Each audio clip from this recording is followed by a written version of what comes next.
We dance as the city roars. Tune in loud, turn up some more. Cincinnati show, it's time to play. Sports with strawberry ice today. 5:30 sharp, don't be late. CTV, the sports awaits. Strawberry ices on the mic, energy, it's pure delight. Every touchdown, every goal. Feel the pulse, it's in your soul. Cincinnati heartbeats strong. Strawberry ice will lead the throng. Every touchdown, every goal. Feel the pulse, it's in your soul. Cincinnati heartbeats strong. Strawberry ice will lead the throng. Feel the crowd, it's electric now. Shouting loud, they all know how. The CTV got what we crave. Sports with ice, it's waves and waves. Tigers strike and Bengals roar.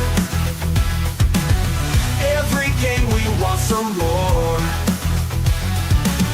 Tune it in and feel the thrill. Strawberry ice, he's giving chills. 5:30 sharp, don't be late. CTV, the sports awaits. Strawberry ice, he's on the mic, energy, it's pure delight.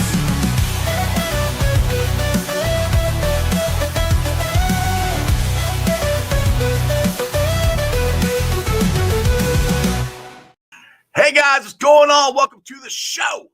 This is Sports with Strawberry Ice on this wonderful Friday. And as always, I'm bringing you sports from a West Side point of view right here live from the Ice Cave. And the Ice Cave is brought to you by Priority Lawn and Landscaping. It is nice and sunny out there. The grass is going to grow. You're going to need a cut. You want some mulch done. You want some flower beds cleaned up. You want some paver patios done. I don't know, anything. Lawn and landscape required. Think Priority Lawn and Landscaping. Give them a call at 513-430-6114. That's 513-430-6114. You can also follow them on Facebook. And when you do, message them on Facebook or call them, which his name's John. Call John. Tell John you heard about this on Sports with Strawberry Ice. That helped me out. What is up to everybody in the chat on this wonderful Friday? We got Strangers in there. He's back to number one. Back-to-back days, Stranger. Very proud of you. 2 days in a row. You're number one in the chat. Brad's in there. Robert's in there. Crypt Keeper and Lindsay. What is going on, everybody? All right, so let's get the Reds out the way here. They lost last night, 5-4 and 11. Graham Ashcraft. Now, in my opinion, Graham's my boy. He made a great pitch. If Elliot De La Cruz is at shortstop instead of right behind second base, it's an out, and they don't tie the game up. But the guy fought the pitch off and tied the game up. They end up losing in 11 innings. The injuries are piling up.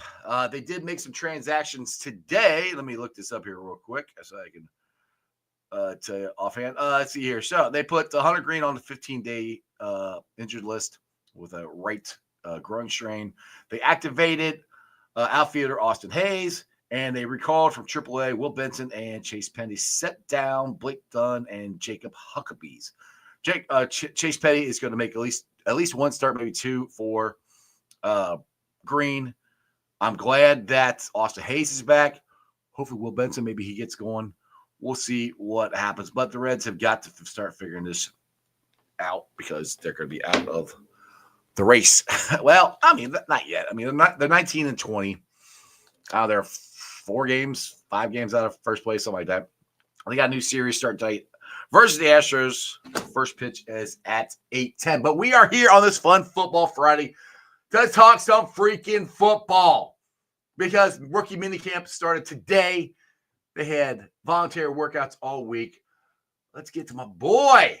Now, Rumdale is not here yet. He's coming. But we'll get to the star of the show. And he's not feeling good this week, so make sure you keep Divine Thoughts in your thoughts and prayers. But he's a hell of a follow. He's a hell of a dude. I'm glad he's on my show. He is Divine Thoughts. What up, brother? Hey, how you doing, man? How you doing? Good, man. How you feeling? You all right? I feel a lot better than I did. Still not out the water yet, though, but feel a lot better than what I did. Well, that's good. That's good. I found out earlier today you had a little episode and had to go to the doctor, and so I'm hoping you haven't been on Spaces as much this week. So I'm glad you're doing better. So you'll be on for maybe not the whole hour, but we got Rumdale. He's gonna come on here in a little bit, and when he comes on, it might be a shit show then. So we'll get some football talk on here before Dale shows up. Dale is a trip. Yeah, that's my dude. That's my dude. All right, so I want to talk here offensive line. And I said before that I think Fairchild and Cody Ford are going to be at first be your starting guards. I think Rivers, the more I've seen this kid and more I've read about him, he's got a shot, I think, at eventually, hopefully this year, being the starting right guard. I think Fairchild's gonna be left, and he's got a shot at the right. Right. And I think that'd be better because Cody Ford can go back to being our Ginsu knife on the offensive line. I think, and just for future wise, if you get 2 rookies, and that would make 4 starters that they would get out of this draft, which would be freaking amazing. But I mean, am I off base? Am I crazy? What's your thoughts? No, I mean, think about it. You have potentially 4 starters out of 6 picks. Mm-hmm. I mean, that's amazing. That'll be awesome. Mm-hmm. Absolutely awesome. And I agree with you. I think it's going to be Cody Ford to begin with. Did you listen to Lap today? I did not. Yeah, Scott Peters on there. Well, Scott Peters seemed to be real high on Rivers as well. Some of the same things that I echoed, hand placement. He said one thing that I didn't necessarily agree with, but he's talked about how he said he got great feet. I think he has slow feet, but he has strength, long arms. He's very smart. He's intelligent. He's able to line up and get guys in the position. He's able to keep his head on a swivel. I know a lot of us have been upset with how our offensive line dealt with stunts. Yeah, sometimes it seemed like players are just lost. Right. We didn't do anything, but we didn't know what they were. Hey, how you doing? Hey, you going? Am I supposed to block you? What? Yeah, that. Go ahead. but I mean, he's a guy that keeps his head on the swivel. He's looking for work. You know what I mean? And the hand placement, I just can't keep. That hand placement is awesome. He's consistently getting his hands in the right spot. And that's something that Peters always talk about. He's talking about the hands, the whole MMA thing, the leverage he was talking about with Fairchild, with the wrestling background and things of that nature. If you haven't listened to it, go and listen to the interview that Lap did with Scott Peters today. It was really insightful. I'll definitely go check it out. And I'm very interested in how Scott Peters, because I think he's going to teach offensive line a little differently and that might be the new age of offensive line, because he has the MMA background, the hand placement, leverage, which is all stuff. Yes, you always have to have hand placement and leverage, but he's doing it from a different perspective, a different way of doing it. And it's going to be very interesting how that translates to the Bengals and how they improve. I mean, we'll keep talking guards here, but I mean, it can help Ted Karras, it can help Orlando Brown, it can help Mims. I mean, all this stuff can help them, and it's just it's kind of outside the box thinking, I think, for the Bengals, because and Callahan recommended them. So if Callahan's going to recommend you, I'm all for it. And the Knowles, our former offensive line coach, from way back in the day with Munoz and them, he also was like, yeah, he's the real deal, So you have 2 legends that's actually vouching for him. I mean, let's get this man a chance. Yeah. Like I said, it's not Frank Pollock. And I know a lot of people are like, well, we don't develop these guys. Well, it's a different guy. These are different coaches. So we just got to be patient with them. And that's the thing and that's like, you were talking earlier on the phone today is, this will be switching to more of the defensive side of the ball, but we have high premium picks, a lot of them on the defensive side of the ball, first round, second round picks that haven't developed the way we need them to, and to me that falls on the coaches, because I think they're talented guys, and I think the Bengals felt that same way with the offensive line and the defense, that they weren't getting developed. That's why they blew both those coaches out and got two new ones here. And they're putting, like I said, they're putting a lot of eggs in their baskets to be able to do this. But it's not like the Bengals haven't put the draft capital, especially on the defensive side. On the offensive line side, they're starting to. The last time to draft more offensive line guys and not relying on free agents, which I think a lot of us, including myself, I wanted them to sign a veteran guard. But with the two guys that they got, and like I said, and Cody Ford, I think they'll be okay. But these two, Fairchild and Rivers, I really do think they got two capable starting athletic guards. Now, talk about Rivers' feet a little bit. Do you think, in your opinion, he can improve upon that with the MMA stuff that Scott Peters is going to put him through? Well, I mean, Orlando Brown don't have quick feet. You know, he uses his leverage and his size, and I think that's something that Scott Peters alluded to as well. You know, about he has the size of the guys that we already have there at tackle. Mm-hmm. You know, I think he's like 6'6", 200. I mean, 300 and like 30 something pounds, almost 340. So he's around the same, you know, size, and he has almost 35-inch, you know, length arms. So he has, you know, he's Groot. You know, he has the long arms. Yeah. You know. I mean, if you put him on that line with Mims and with Orlando Brown, we're going to have one of the biggest damn lines in football. I mean, Rivers absolutely is great and you kick him inside. That's, I mean, right there, that's just impressive with that offensive line. So just the athletic ability and the size of this offensive line. I really do think, and I've said this before, the depth I think is the most we've had. I said this multiple times on the show on the offensive line that we've had since we've drafted Jackpot Joey. But and I look at it's May. We're allowed to be optimistic. I think this could be the best offensive line we have, and that includes with having two rookies in there at guard. I really do think eventually that Rivers is going to be there. I think I'm not saying Fairchild is a lock, but they're saying he's going to compete for it. It's his spot. Seemed like it's leaning in that direction. Yeah. As Marvin Lewis would say, it seemed like the forecast is sunny. There it is. The forecast is sunny. Yeah. Exactly. Yeah. Let's roll to the defense side of the ball here because Robert's got a question here. He said, "Just got back. What's good, Divine Thoughts? What's going on? Opinion on what's best for Yusuf Stewart in this upcoming season? What is the max you would pay and extend?"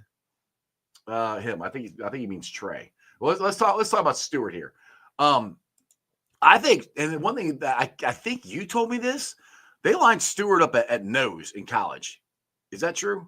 They lined him up everywhere. A few of the games that I watched, they had him lined up a lot in the 4-eye, you know, which is in between the guard and the tackle.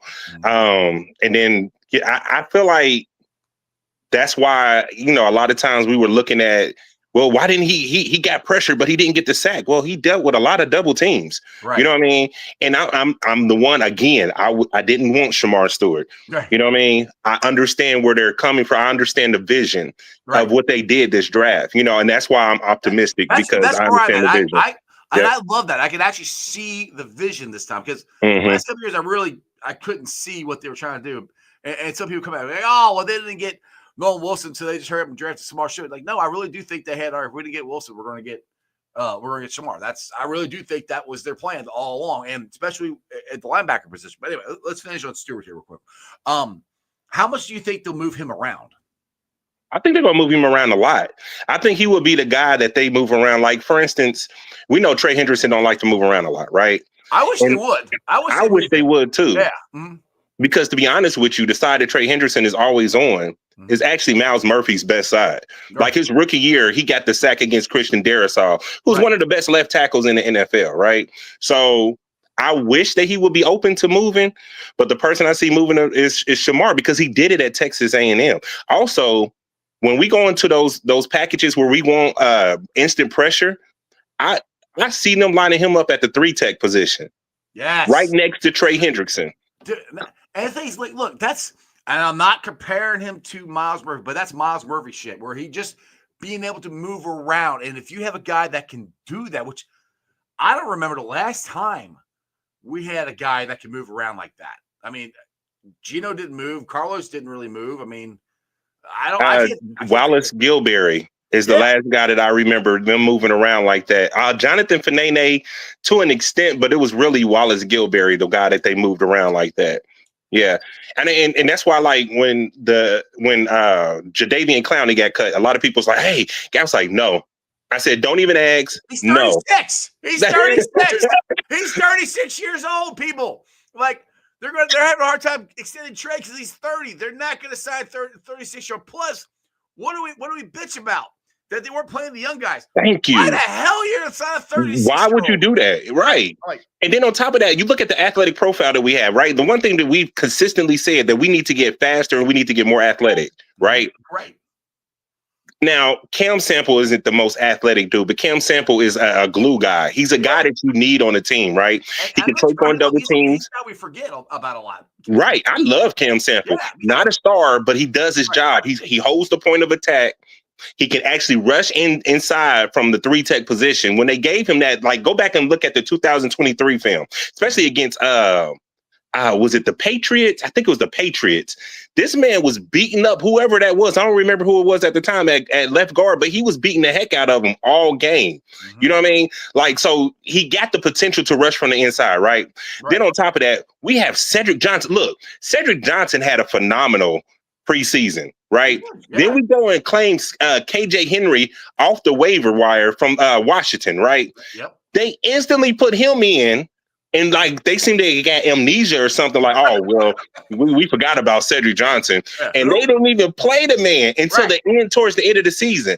And that's when he got pressure. Right. One of the interceptions that was given, he was the one that was in there getting pressure. He had a sack. And this guy, I think his RAS was what, 9.95 or 9, something like that. Ridiculous. Like 9.3, 9.5, somewhere in that area, right? Miles Murphy, another highly athletic guy. You know what I mean?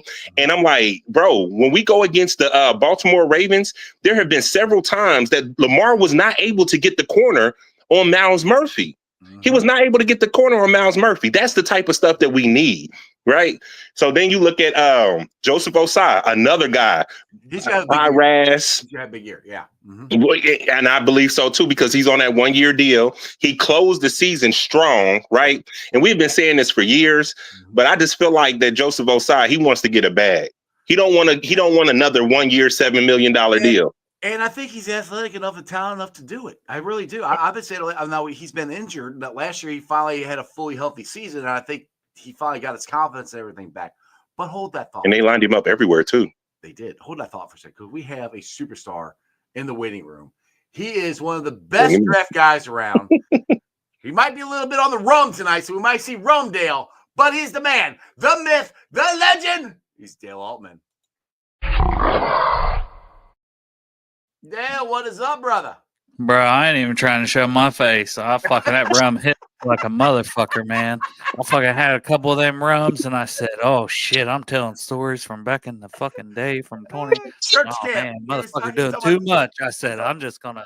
He's talking about getting drunk at church camp. Oh my goodness, Dale, come on, bro. Come on, I mean, I'm very honest, but sometimes I'm too honest. Sometimes I gotta shut the fuck up. All right, hold on. I want to roll back to David Klein. Michael Johnson here says, or Judon says, he's 32 and gets the quarterback on the ground. Let's not ever think it. I don't disagree with that. He ain't even 32, right? Like I don't know. I thought he's 36. I think he's 30. I think he turns 31 during the season. But the thing is, like, we need the young guys to play. I mean, Dale, are you on the train for signing Jadeveon Clowney? I'm not opposed to it, but I am a little bit because where's the roster spot? Yeah, and who you cutting? Because. And we have Joseph Osai. You got 6 edge players right now. Right. So yes. And on top of that, Dale, like, think about this, right? We got Joseph Osai on a 1-year contract, right? We got Cam Sample on a 1-year contract. So the other 2 ends that we have on there that we know is going to be here for certain is Shamar Stewart and Miles Murphy, right? Yeah. Mm-hmm. So why would you bring somebody in who wants to start, who's going to want to get the majority of the snaps, right? If you bring him in. And you're going to completely cut out Cedric Johnson, who has shown you flashes. And he's only 21. You all know I love me some old. Cedric Johnson. Bro, he's only like 22 he was years 21. Old. He was 21 last year. And that dude would give you 2 years after next season. He still have 2 years left on a cheap contract because he was a 6th-round pick, right? So you have 2 years of a 6th-round pick contract on. No. Come on, that doesn't make sense. David Clowney, I would have taken him 2 years ago. I would have been all over it. I wanted them to go get him.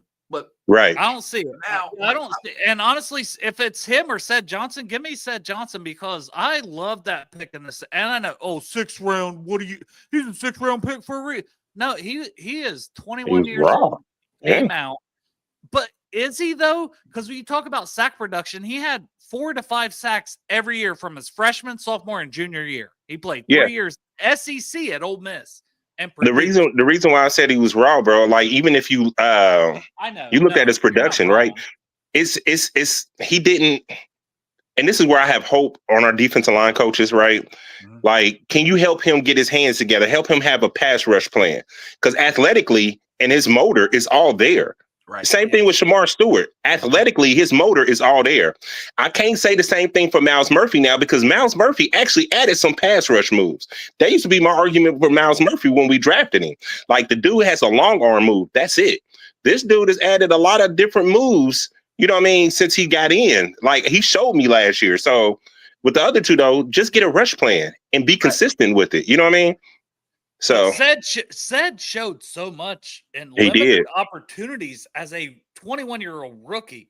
There is no reason, like, honestly, he should be in contention for more snaps, not roster spot. He should be contingent for getting more snaps than these guys on 1-year contracts. Now, the people that's saying that Chase Young, I didn't want Chase Young. I can show you tweets and everything. All right, so he's calling me out because I said that. I said I wanted him, so he's calling me out on that. But okay, my bad. I've changed because I could see the plan of what the Bengals are trying to do more and trying to go in the youth movement, which is what I wanted them to do last year. So that's where I changed my mind on it. So go ahead, Dave. Are we talking trade candidate Chase Young last year? Because if that's the case, I was one of those guys that's like, I think free agent. Oh. And maybe, but that would have been a backup option. But trade wise, we had no pass rush last year, and we were just trying to find something. So I will admit to being one of those guys that was like, give me anybody that can give some juice beyond Trey. I would have been mad. It was bad. But y'all would have been mad, though. The reason y'all would have been mad is because Chase Young likes to do things when he wants to do things. We know he's athletic as all get out. He goes outside the scheme to try to do things, right? Yeah. That would have drove Lou up a wall, and he would have just been sitting there on the bench. Like everyone else, right? Right. Which is why I still have so much hope. And sorry, Jeff, but this is why I have so much hope for the draft class, for everything. And I know it's like, oh, you're being overly positive, bro. We didn't do that much. We're blah, blah, blah, blah, blah. Good or bad, and I will continue to say this, the Bengals are banking on the new coaches. Yes. They're banking on them being able to develop, and it's not just develop, but actually play the talented guys. That's their plan. You 13 fucking picks on defense. Right. In the top 3 rounds the last 4 years. 10 out of 13. You cannot tell me there's no talent in those top 100 picks. That's what I keep saying. It's like I can see, and that's the thing is I can see what they're trying to do. Is it a big risk? Yes and no. I mean, if they get it out of them, it's going to be great, which I think they can because there is talent there. It's not like these guys don't know how to play football. We haven't gotten them out of them or haven't given them the opportunity to play. So that's the point of this whole thing. So for me, like, I would get irritated. I've gotten irritated the last couple of years because I'm like, I didn't see a plan. It's like they hit the oh shit button. Like, oh shit, we got to go sign this guy. Oh shit, we lost this guy. I think there was an actual plan. It looked like it to me, and they're executing it. Is it something that I wanted them to do at the beginning of this? No, I didn't. I wanted to go get solid guys to fix it. But I see what they're trying to do, so I'm going to wait and see what happens. The orange glow of Dale. This is for Crypt Keeper. Pop his comment up there. So every time he says how white I am, I just got this orange glow light now. You try to be like Derek. Go ahead. I'm trying to be like Donald Trump. God damn. I feel like they did have a plan, and that's why when a lot of people, I can understand why people were upset about the draft. You know what I mean, the draft value, because I did have Knight as a 3rd round pick. You know what I mean, but it wasn't because of his play on the field though. The reason I had him as a 3rd round is because of his age. I'm just going to be honest. Like, if you look at him on film, I know a lot of people throw Jermaine Pratt. I throw out Roland McClain. That's who you kind of remind me of. Big physical. That, though. I like when you do this. You give us an old head name, and sometimes I am not as caught up on it. But what reminds you and tell us about him? Well, Roland McClain, he was a first-round pick out of Alabama, right? Fast physical linebacker, right? He had ability to make plays in coverage, but he wasn't, he didn't have the hips to really, run out there and guard a guy one-on-one, right? Which reminds me of, the guy we just drafted, Demetrius Knight. He's violent, fast running down the hill. He's going to knock downhill thumpers. You know what I mean? And he's got that nasty demeanor, and he's a leader and got great instincts. So I hear people like, he's this, that, the other. I say, no, I just don't see. I think he got better instincts than Jermaine Pratt. I think Jermaine Pratt, the stiff hips and stuff. I see that. I get that. But Jermaine Pratt ain't the only one that has stiff hips. You know what I mean? So I was like, yeah, but it's more to it. I see this guy routinely taking the right lanes when teams runs outside zone runs. He's taking the right gap. He's not running into guys. You know what I mean? That's something that Jermaine Pratt has done on a consistent basis, right? Which it infuriates me at times, right? But I just feel like just because he was a second round pick, they identified the talent that they wanted. They went out and got that talent because they know from day one he's going to come in and he's going to be a starter from day one, right? That's what I think about this draft. They got the guys that, for the most part, they got the guys they wanted. I don't see the vision. We see the vision on their board. I don't think they reached too far up or back on this. I think they got the guys they wanted. I really do. Right. And Barrett, I keep saying I think Barrett. I like him a lot. Barrett to me is the sleeper of this class. Like I get, his last year production or last couple years production, his pass, coverage has dropped off. You know what I mean? He has moments where he can whiff or whatnot. But the majority of the times when you watch him, you just see him all over the field. Like literally, he's getting pressure. He's a great blitzer. He can get sideline to sideline. He opens. This is the thing that I like when it comes to evaluating cornerbacks, safeties, and linebackers. I love to see the ability to open up your hips and move. I don't want to see the stiffness. This guy is agile. He can move sideways. He can move sideline to sideline. He can do all these things consistently. Right. He's already a leader. He's a hard worker. They said he was a vocal leader today in camp. You see what I'm saying? Yep. So these are the things that you like. He's the green dot guy. He was a green dot guy in Clemson. You know what I mean?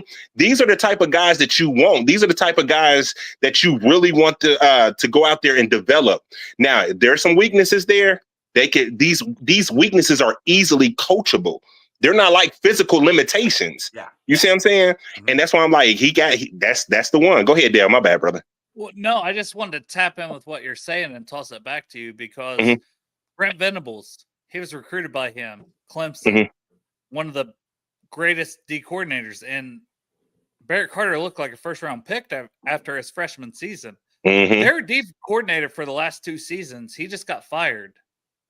And it's like, okay, so is that a Barrett Carter problem or is that a Clemson problem that he didn't look as good as he had looked I'm sorry, if you ball as a freshman straight out of high school, and he was a running back, by the way, he did not want to be a defense player, but this was in high school. And then once he's like, defense, that's my future, he locks in. So he's kind of a safety / linebacker. And then becoming a linebacker, he balls out at Clemson in his first year. The upside here is tremendous. And I don't think it can be understated. Al Golden, when we went to the Super Bowl, Al Golden was our linebacker coach. Yep. He drafted 2 linebackers. Jermaine Pratt was not in on third downs. Nope. That's right. And he didn't like it. But guess what? We went to the fucking Super Bowl. And honestly, we won that Super Bowl. Logan Wilson was in the right position, made that play. The refs decided that they were going to make that call. Yes, exactly. Right. And but Al Golden just got his guys at linebacker. I feel very good about the fact that he got 2 guys, downhill thumper, and a guy in Barrett Carter that can do everything.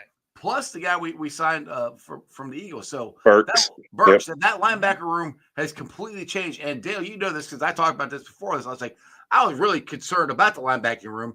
We had Logan Wilson because Akeem Davis-Gaither had left. I hope they kept him. He left. We had Logan Wilson, and we had a whole bunch of young guys, which I'm okay with. We still have young guys, but we have young, talented guys. Guys who played in college at high programs, high leverage situations. So I like, and Al, like you just said, look, in 2020, say what you want. We had the number one pick, but we hit on 3 of them. 3 starters. We had Joe Burrow, T. Higgins. They played. And Akeem Davis-Gaither, who didn't start, but he was a big. He was a piece. Yes, that was 4 legit players for us in one draft. I think we did the same damn thing. I really do. And I went out last night. I think we might have got 6 of them. We might. I think we got. Well, talk about Taj Brooks. I love Taj Brooks, but I did this last night, and I kind of backed Greg. Just a little stab at Tori. I said I think Shamar Stewart might win the AFC Defensive Rookie of the Year. I just threw it out there just to talk shit. What I mean, but here's the thing: we don't need to put too much on him. No, but the point is, if he can make an impact and they can move him around, like me and Devon were talking about before you got here, that is huge. We haven't had a guy to move around. I mean, and I'm not comparing him to Myles Garrett, but Myles Garrett moves around. You have that. It's awesome. I went after the draft. I was like, the AFC North, everybody in the first round of the AFC North drafted a defensive player, right? And I said, we drafted the guy that has the highest bust potential. Yeah. But we also drafted the guy that has the highest potential. You know what I mean? Like, if he hits, he can be the best, one of the best players in the league. I think Derek Harmon might also have that same bust potential. Who? Derek Harmon for the Steelers. Yeah. I mean, going to the Steelers will help him learn from the people. Hopefully he's a bust. I was really worried if we drafted him. Yeah. To be fair. Well, the thing is, look, there's no red flags with Shamar Stewart. That's one thing we as far as off the field stuff. That's one thing we kept talking about. I mean, there's flags of sack production and finishing. But not almost over aggressive. But not off the field stuff. And that was one of the things that we talked about. Everybody we were talking about, except Shamar Stewart, was Harmon doesn't have that. It's just Harmon's similar to Stewart and Divine. Right. For me, I didn't see him, but I'm a Walter Nolan guy. I said Harmon. Do y'all remember the double A? I don't remember his actual name. It was an African name. It is double A a few years ago. Northwestern, right? Yes. Fell to the 4th or 5th round. Yes. Warrior was his last name. I wanted that dude. Yeah. I did not want him, bro. And the reason I didn't want it now, athletically, I know he's awesome. He had everything athletically, but the reason off the chart. But the reason I didn't want him, when you watched him play, he got there, but he whiffed a lot. It was like, Olay. I mean, it was just like, he couldn't, he left so many plays on the field, man. And it was just like, nah, I don't want that.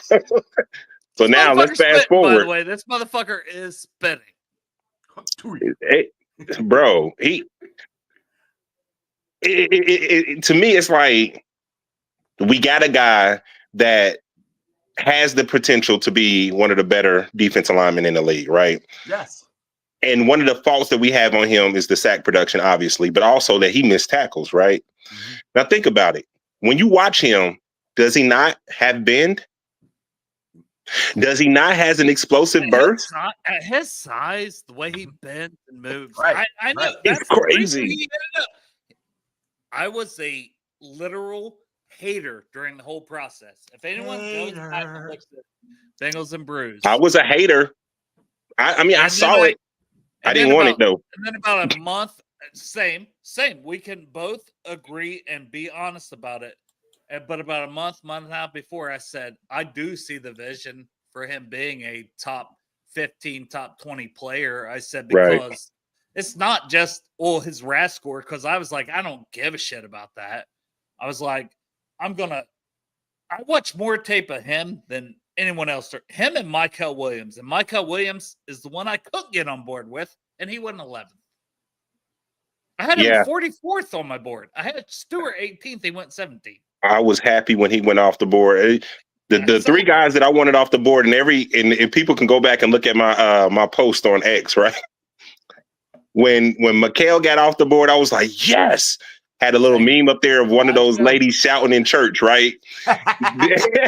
And then like praise Jesus. And then when Tyler Booker went off there, I had a meme of a guy running around the church, like, yes. And I said, just one more. I like Tyler Booker, though, but I was the same way. He wouldn't fit. Like, yeah. Tyler Booker, I think Tyler Booker is going to be a solid guard in the league. Okay. Especially but for us, Dallas, for us, no, we pass too much. Alabama don't pass that much. That's my concern with Shamar Stewart, though, is for us the development. But we have new coaches. That's why I'm hopeful. So that's why I'm on board with it. Yeah, of how I feel. It's like, listen, I'm hopeful because I see the vision, but I'm also going to be honest about everything I said for 6 months, like you, Divine. Like, absolutely, I wanted Mike Green. You know, at first I wanted James Pierce, but then it was just like the more that I started looking at James Pierce, I was like, I don't want James Pierce no more. And minus the off the field stuff, right? You know, that's Nolan. Whatever. I still wanted Nolan. I wanted either Walter Nolan. I wanted Walter Nolan. I wanted Mike Green. I wanted either Jahad Campbell or I wanted Malachi Starks. And ironically, they both went to the Ravens. You know what I mean? So it's like, those are the guys that I wanted in the first round. Yeah. And Campbell to the Eagles, and it's like, that's gonna work. It's gonna hit. He's gonna be a dog for them. I mean, it's a perfect spot for him because he doesn't have to be an immediate impact. That was my thing with him. For us drafting him, we need an immediate impact, which I hope Shamar Stewart is. And the shoulder, right? Well, that was the issue. That's why I was afraid of taking him because we needed somebody to go day one and start playing. And I don't know if he can or not. But am I crazy to believe that Shamar Stewart can come in to make an impact day one? No, I think he can too. I mean, I do. I've gotten on board. I think he can. His athletic ability, moving around, and I just like let's listen to him talk. I like the dude. I mean, we have examples, right? Mm-hmm. We have a guy who went number 1 overall. What's his name? You talking about the out of Georgia?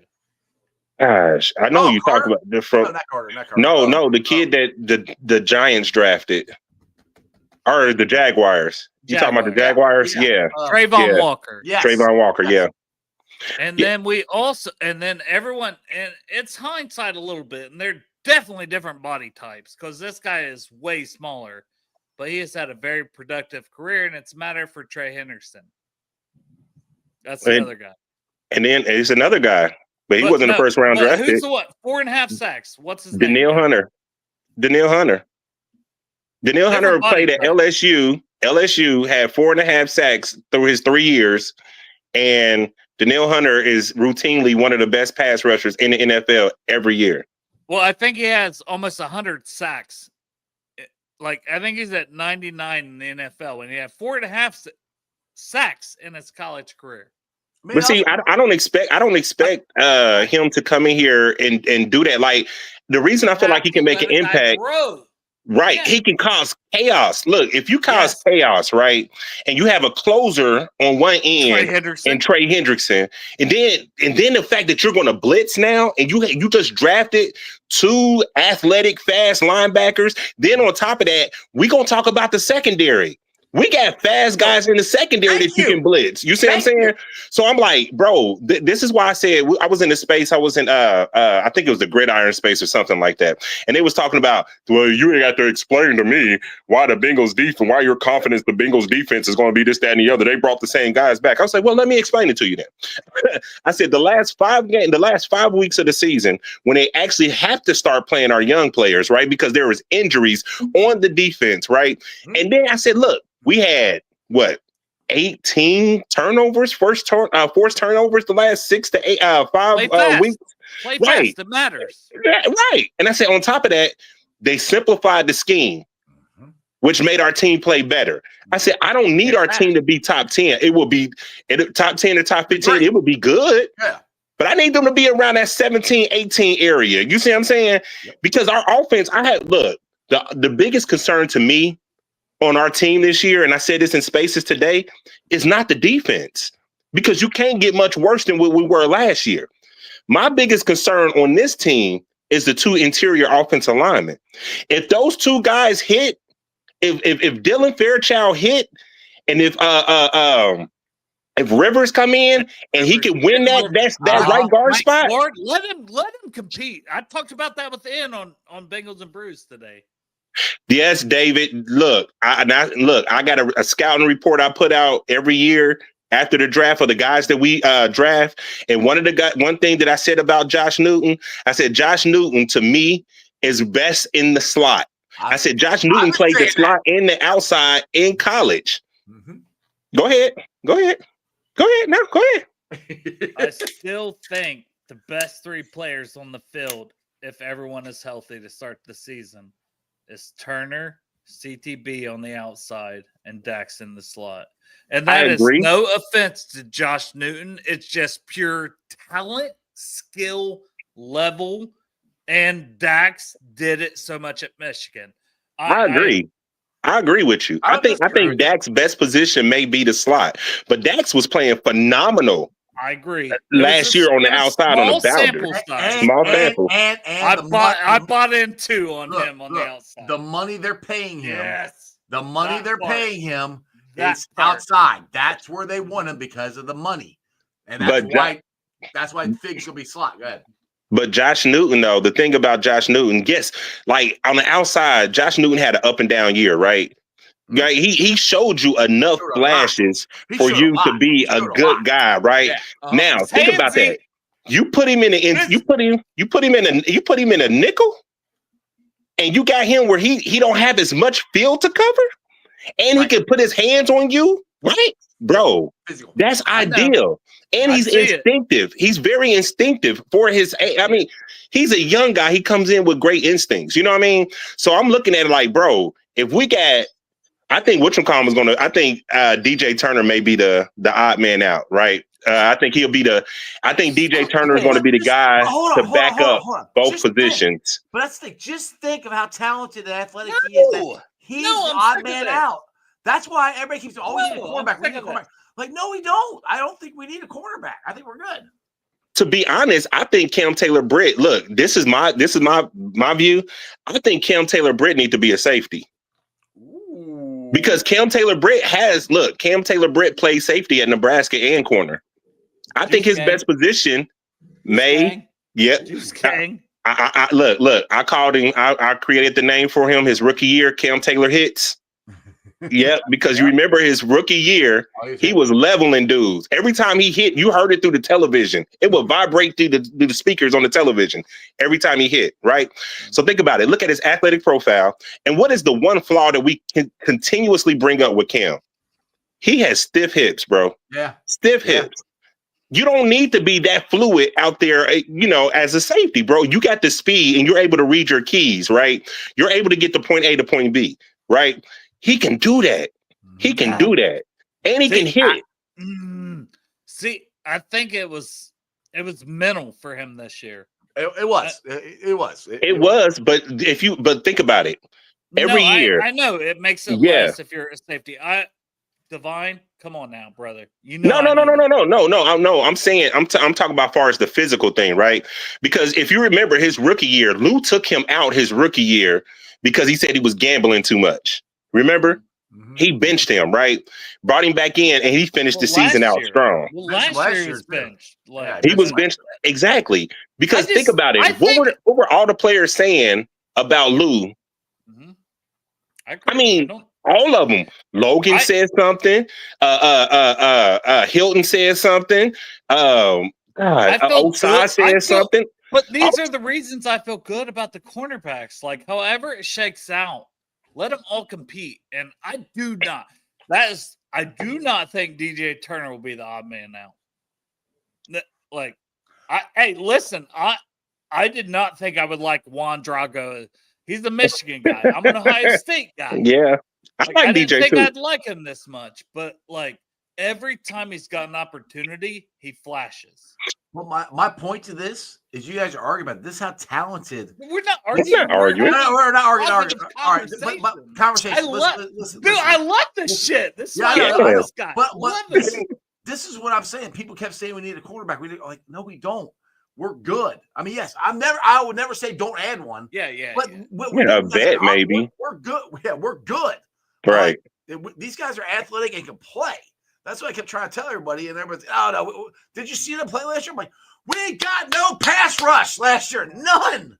And you know what I would say, Ice? They'd be like, did you watch them play last year? I'm like, yep, I absolutely did. Right, yeah. I absolutely did. And that's why I'm confident, bro. Like, look, and the reason, and this is no slight towards DJ Turner. Like, even when we drafted DJ Turner, my scouting report on DJ Turner, right? I said the issue with DJ, I compared him to Dante Jackson. You remember Dante Jackson when he played for the Panthers? Carolina? Not when he played for the Steelers. He was terrible last year with the Steelers. Carolina, come on, the dude, look, he was a really good corner, but his limitations was his lack of length, right? And that shows up every once in a while with DJ Turner. DJ Turner, though, I think strength more than length for Turner. Yeah, I can see that, but I'm talking about as far as when he goes for the ball to try to knock down the ball. More often than not, he missed it by like that much. Mm-hmm. You know what I mean? Dude, his first and he's season, right there in the hip pocket when the ball get there. Dude, his rookie season, I was like, bro has no ball skills, which was part of the scouting report that I had in the Project Game Day draft guide, because I'm going to shamelessly plug that. Which is also on Cincy Jungle now, too. It is? Yeah. Well, it's going to be soon. Oh, you said you can put it out there. It's already. Well, I said, I had to format it into a whole different. Well, it will be out there. Anyway, go ahead. Yeah. But, bro, DJ, I did not want to like him that much because he's a Michigan guy. But every time he's got an opportunity, I'm like, fuck, like I really wish just like Dax, same thing. Like Derek Oingero, he was like Dax, and honestly, I wasn't mad at Dax at 31 that season when we drafted him. I was mad because it wasn't George Karlaftis one pick before. You missed him by one. I was like, that was my guy the whole draft cycle. I was like, if there was any chance to get him, why would you not trade up? I mean, the reason I said I feel like DJ Turner is the odd man now, I think Cam Taylor-Britt is about to have a huge bounce back year, and I think he's going to get a bag this year, right? Yes. And Dax, as much as we all want Dax to play the slot, because that's what he played more slot than he did safety at Michigan. No, that was they dropped that man down there. I got a whole video out there about it when he came out. Right. So as much as we want that, that's not what they're going to do. They're going to put him on the outside. You know what I mean? I think there may be plays. I will say this. There may be plays this year where they put him into the slot and they put DJ Turner out there and put Cam out there to replace. You know, it depends on matchups. But the majority of the snaps is going to be on the boundaries, man. So I'm like, I want them to play DJ Turner, but I think when Cam Taylor-Britt leave, that's his spot. Yeah. And I think he will be a guy that they will re-sign, DJ Turner. Me personally, I think he would be a guy that they will re-sign. I think Cam maybe Cam's last year. Why can't all three of those guys play though? Come on. Look what we're talking about, though. Well, I mean, we're talking about Josh Newton playing money. I thought you was talking about all three of them playing. Right, they can, but they want him on the outside. Hypothetically, be great. Who would be like I'm not Divine, also a draft guy like me, and what we've seen, because I would probably have Dax in the slot. I would too. That's where I'm gonna keep him. I'm also gonna keep him there, and I would have CTB, and I would have DJ Turner on the outside, and I have Dax in the slot, and I would have Josh Newton as my guy who is backing up all the spots / my fourth corner, which is always very important because injuries happen. Okay, let me ask you this. Would you feel more comfortable with DJ Turner being your backup on each spot? No. See, that's where we're going to disagree, because I would feel more comfortable with Josh Newton being in the slot than being on the outside. And the reason because Josh Newton, for one, he will hit you. Josh Newton will hit you. You know what I mean? Yeah, and that's something that we have questions about with DJ Turner because he's inconsistent when it comes to hitting. You see what I'm saying? So he not only will he hit you, he will also put his hands on you. You just said DJ Turner, not physical, right? Not physical. You just said it, right? Josh Newton, you don't have that with Josh Newton. Josh Newton will put his hands on you, right? Now, granted, Josh Newton is not as athletic as, him, but he is more physical, and I think he has better instincts. And the thing, I think DJ Turner is a smoother athlete. He's obviously a faster athlete, and I think his transitional quickness is elite. I think he has to be more physical on the inside than the outside, to be honest. So I'll take the more physical guy on the inside. Exactly. I'm with you though, Dale. I would love for them to commit to Dax in the slot. Because I think Dax in the slot will feed families. Can you imagine him blitzing? I know what it would do. I've been saying this since he got drafted. Bro, but I just don't. I think if we look at Al Golden, I think he's like, okay, how I had, what's the guy's name that got drafted? Benjamin Morris. I got my Benjamin Morris out there. And then I got, what's the other kid's name they had? It wasn't Ryan Clark's son. Ryan Clark's son was the slot, wasn't he? The nickel. Yeah, Ryan Clark's son was a slot, but that freshman he's going to be amazing. I can't remember the name, but I know who you're talking about. But think about it. The size, Dax Hill was what, 6 foot, almost 6'1". You know what I mean? He's the taller corner out there. You know what I mean? He's 4'3". Ball skills. I know all the knocks, man. Yeah, he got everything that you want to. That's why people was wondering why they picked up his his 5th year option. That's why. Mm-hmm. The flashes that he showed last year, man, was absolutely phenomenal, man. And if that dude didn't get hurt, I think he would have been pushing for a Pro Bowl last year. I think so. They shouldn't have moved Dax from safety. I know how it worked out to how he looked good at corner, but honestly, the way they just hey, we'll bring in Nick Scott, we'll bring in Geno Stutt. Had they just Dax Hill had you guys know the stats, right? He had over 100 tackles. Mm-hmm. Yeah, he wasn't awful. But I think you would put him at the strong and not the free safety. I think that's what the issue was. Because if you look at Dax, I don't think Dax has that center field type game. You know what I mean? That's the other thing, though, too, is if you want to move him back in the slot, do you want to move him again? He tried to learn how to play safety. Then I think he really his tried natural to play position. But he's played it a lot, too, though. I agree with you on that. I mean, I agree with all that. And I'm not against it. I just don't. No, it is the question. I don't think you're wrong on asking that question. I think that is the question, but I think it's literally and I think that's what the Bengals want to do, right? Let's see how he progresses. Let's see how his rehab progresses. If Newton can't play the slot, they're going to move him in and Turner will be outside. That's the move. That's why they're going to try to find out if they can play the slot, which I think we're all sleeping on DJ Ivy, by the way. But no. Look, there was a space this morning. There was a Bengal space this morning, and I was all on DJ Ivy, bro. I was telling, I don't understand why you brought what's the kid's name they brought back that we signed last year? That was a free Jalen Davis. No, not Jalen Davis. The kid that he has the famous meme. He intercepted Andy Dalton, and Andy Dalton is walking away, and he's diving into the end zone. Oh, no, shit. I know who you're talking about. Patriots, right? Patriots. Marcus. Marco. I forgot what Marco Wilson. Marco Wilson. Yeah. And I'm like, why did you bring him? No, it's no offense towards Marco, because Marco actually did a good job when he got here, right? Yes. But why would you bring Marco Wilson in? And when you brought him in last year, you completely forgot all about DJ Ivy. So you bring him back this year, DJ Ivy, every time he's on the field, he flashes. Every time. You know what I mean? One of the interceptions last year was because of DJ Ivy made a play on the ball and knocked the ball off had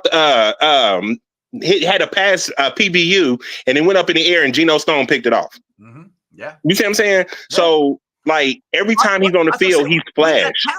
We got talent in the cornerback room. We got talent. That's why I didn't understand why people were we had to get a corner. I'm like, that's not the problem. Right. Jeff, can I ask a question, Jeff? Go ahead. Ask. Divine. I am curious about Dejon Anthony because I know he's a little bit of a tweener and he should have had more opportunities after that Kansas City game. Do you think maybe them not drafting a safety has anything to do with? I know Tyson Anderson, Jeff. I know. I got that written down. I've been trying to. I know. Listen, I called Tyson Anderson, Dejon Anthony. About him too. Actual Dejon Anthony. No, they were but I'm very talking high about. on him out of I'm Ole Miss. high on and he Tyson is a Anderson corner too. Yeah. safety guy, and I could see them being higher on Deja because we heard that throughout camp, right? But Dale, this what you just said. That same thing is with Tyson, right? When Tyson was in college, he played both safety spots. He played linebacker and he played the nickel row. And all 4 special teams. Bro, he's literally everywhere. As hell. Athletic as hell. Right. And I think with Dejon Anthony, the same thing. That's why I said when we drafted Dejon Anthony, when we drafted Tyson Anderson, when we drafted Dax Hill, when we drafted Cam, I was like, bro, we're trying to have a versatile secondary where all these guys can play all these different roles when need be, right? Because Dejon Anthony, he can play both safety spots and he can play the nickelback position. Yep. He did it in college. You know what I mean? Put him on a tight end. Yeah. Yeah. But see, that's what they use DJ Ivy for. Tyson has flashed every preseason. Remember the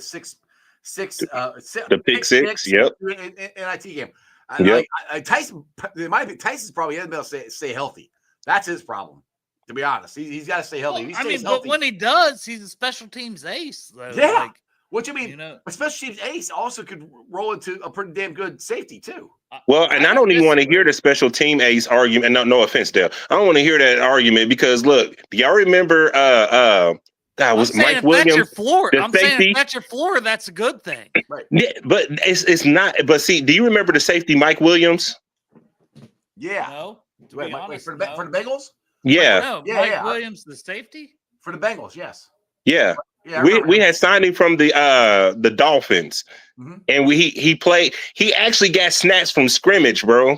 Mm-hmm. Yeah. And he was a perennial special teams player. Like everywhere he went, he was a special team. Like he was a really solid special teams player. Uncle Mike.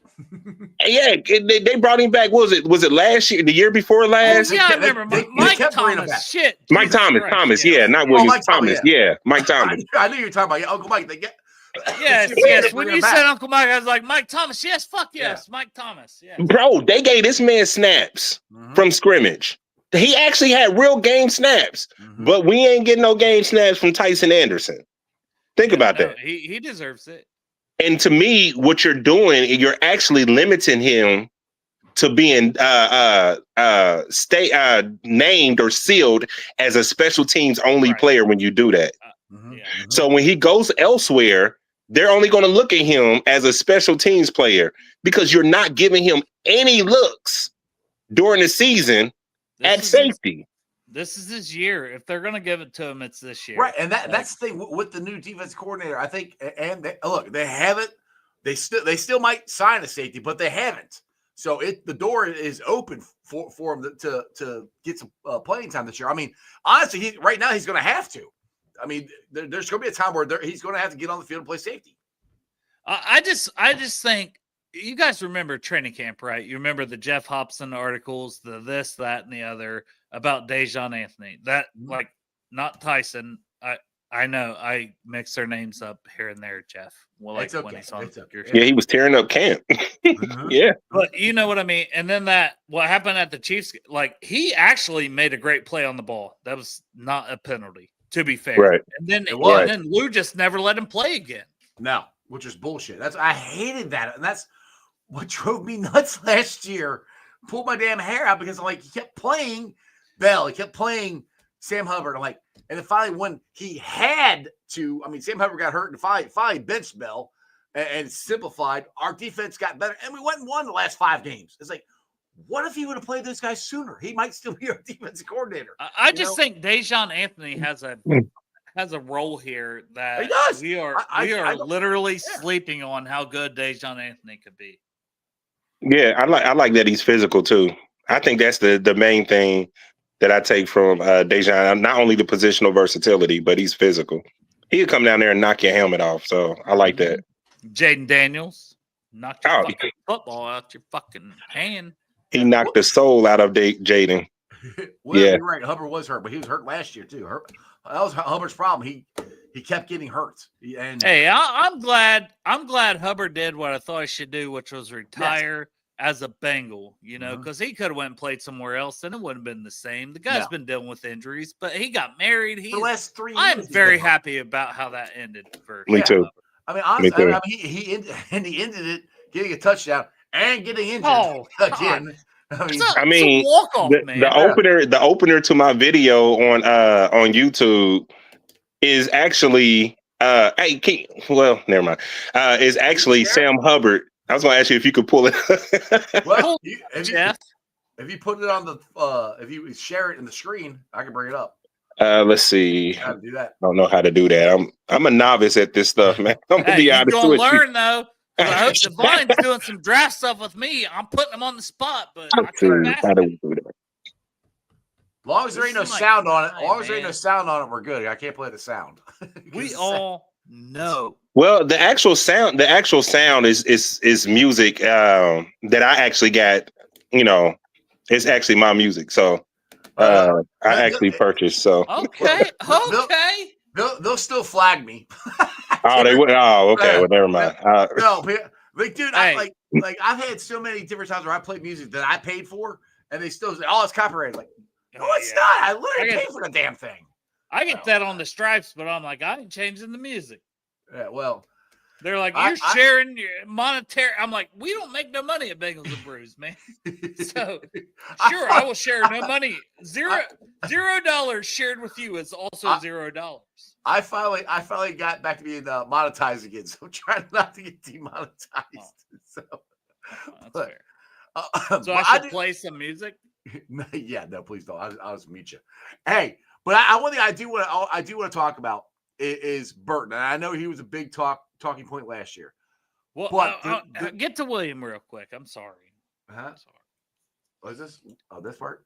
Yeah. Yeah, I just sent it to you because I don't know what I'm doing, so I just sent it to you in the text. Divine said I couldn't find you to follow before that one, Jeff. One comment above. Oh, there you go. Oh, okay. Hold on one second. I'm put it in the text.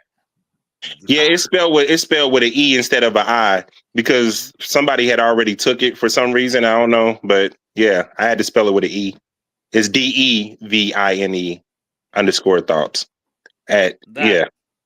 Because Divine, I just think you deserve all the follows and what you do. If I just shared your stuff on Twitter, so in the spaces, everything, dude. You're my guy, and like, if you're willing to do the summer stuff, I'm all in on it. I told you, I'm game. Well, you know, I'm willing to have you guys on and talk.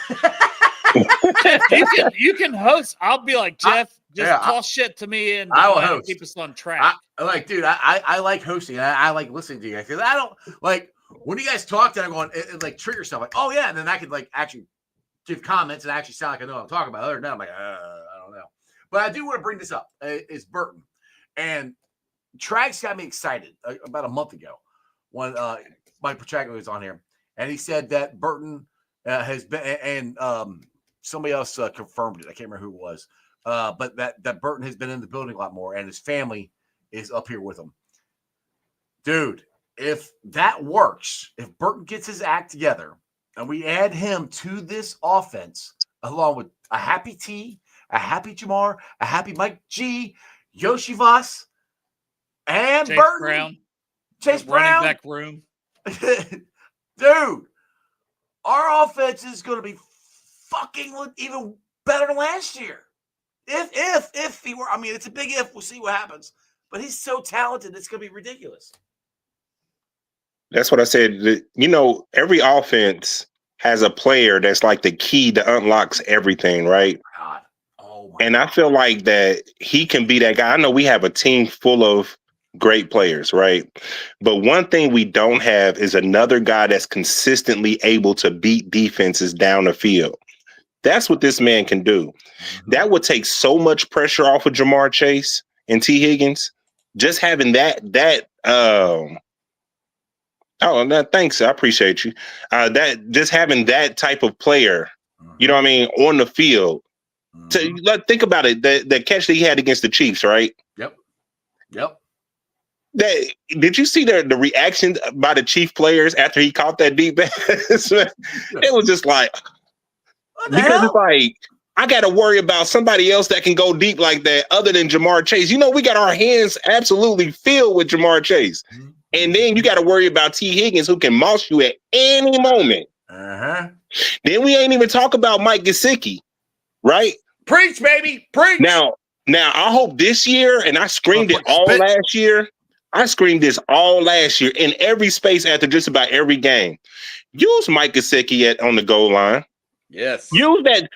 Throw a fade to him in the end zone, please. The man is 6'6" with a 40+ inch vertical leap.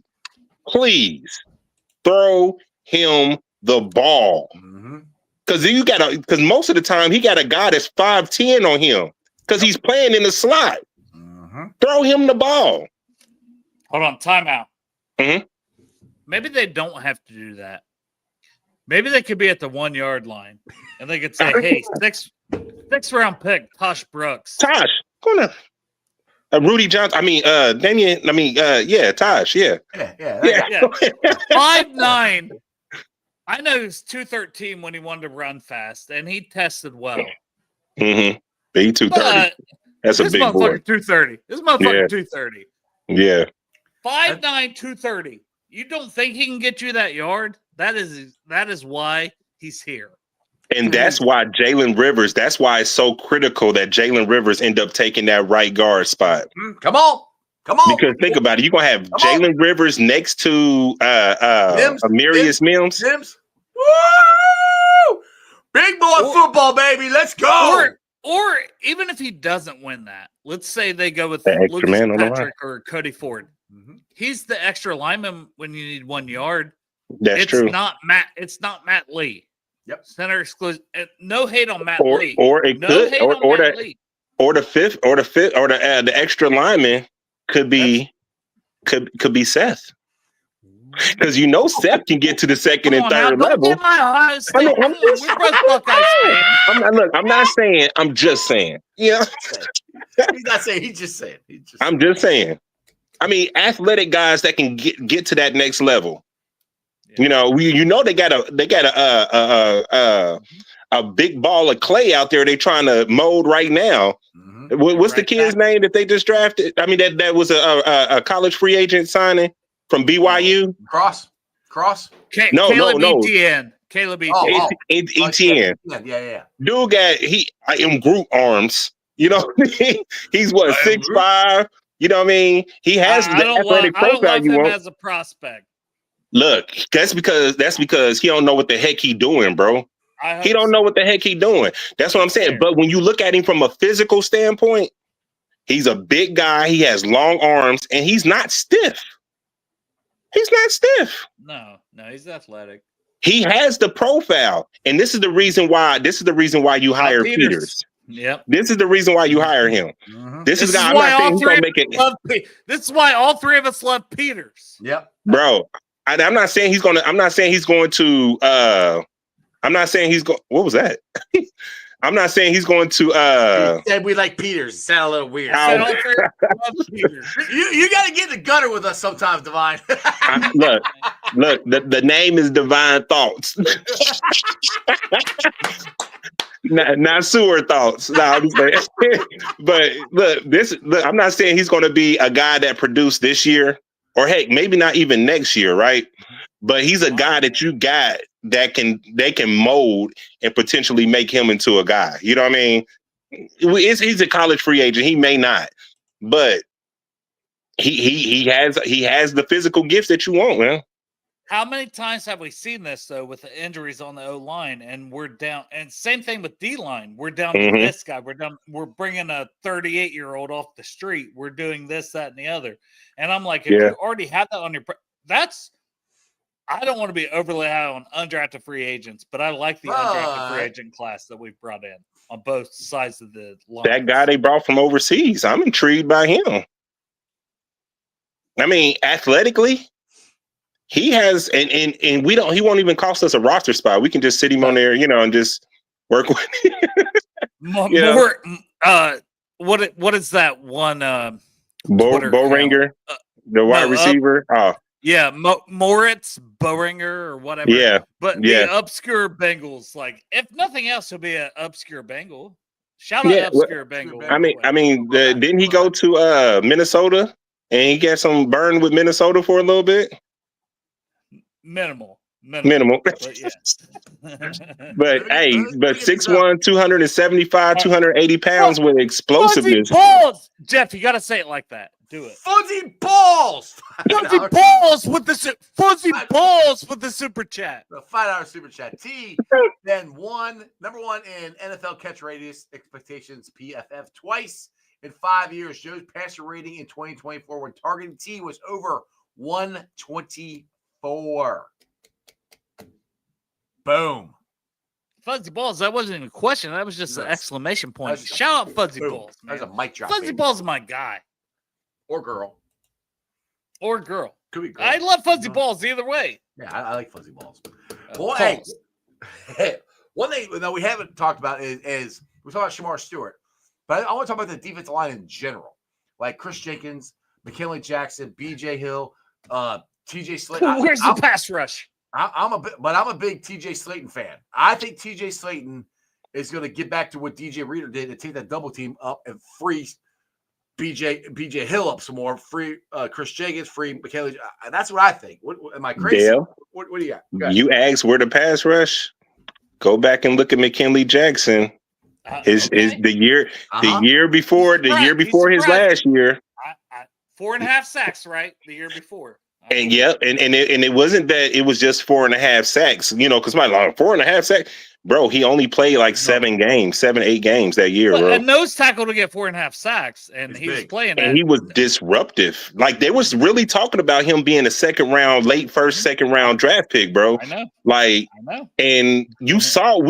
Look, the one thing that everybody would take away from McKinley Jackson from last year is that he got a burst off the line of scrimmage, and that he has a motor. He doesn't stop, right? And he did all that with no training camp.